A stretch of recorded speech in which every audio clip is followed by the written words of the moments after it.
أول مباراة الزمالك القادمة مع المقاولون العرب في الدوري المصري والقنوات الناقلة.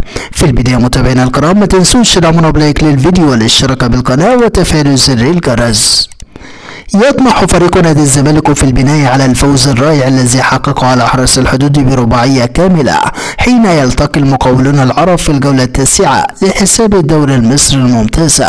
الزمالك يحتل وصفة ترتيب الدوري المصري برصيد 20 نقطة بفارق نقطتين عن الأهلي المتصدر، بينما يحتل المقاولون العرب المركز الثامن في جدول ترتيب الدوري المصري.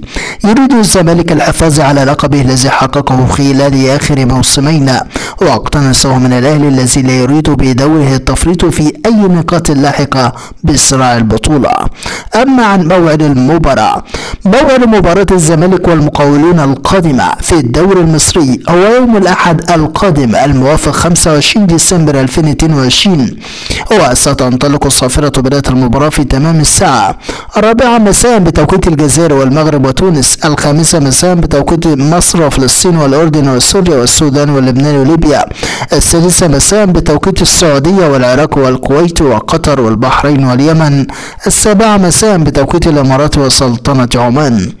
أما عن القناة الناقلة للمباراة، تذاع مباراة الزمالك والمقاولون العرب على قناة اون تايم سبورتس، الناقل الحصري للدوري المصري وجميع المسابقات المصرية. متابعينا الكرام، نحن في انتظار نتيجة توقعاتكم عن المباراة في التعليقات، ولا تنسوا الإعجاب بالفيديو والاشتراك بالقناة.